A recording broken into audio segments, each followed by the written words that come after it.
Kez kelген bir musulmon imani әлсіреп, күнә жасаған кезінде міндетті түрде оның бойынан сол күнәнің әсері көрінеді. Сол күнәнің әсері міндетті түрде үш түрлі болады. Күнәһар адам сол күнә істеген кезінде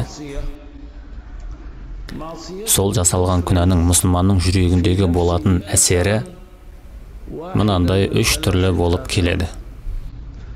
Күнәнің көрінетін бірінші әсері адам сол күнәні жасағанына қуанып шаттануы мүмкін.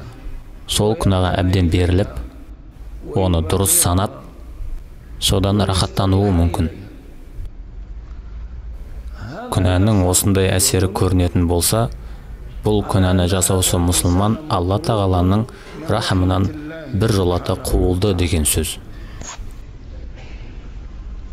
Екінші әсері, яғни жасалған күнәнің көрінетін екінші әсері, сол күнәні жасаушының іштей жүрегі қысылады. Қорқыныш сезеді. Сол күнәсі үшін уайымдай бастайды. Жүрегіне сол күнәдан қорқыныш кіреді. Сөйтіп келіп әлгі күнәһар мұсылман күнә жасағаннан кейін Алла Тағалаға мінәжат ете бастайды.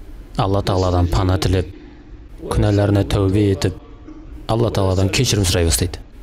Жасалған күнәдан болатын осындай екінші әсер Алла Тағаланың мұсылманға деген жұмсақтығының белгісі, оған деген рахымының, мейірімінің көрінісі.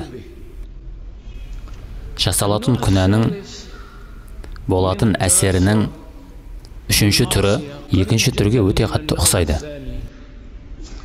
Күнәһар өзінің әлсіздігін сезеді.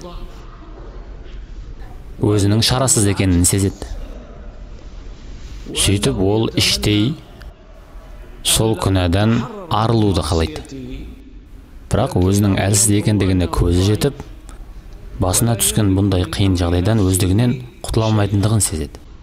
Күнәдан кейін адам осындай сезімде болса, Аллах Субханаху ва Тағала бұндай құлды тәрбиеге шақырып жатқандығының көрінісі.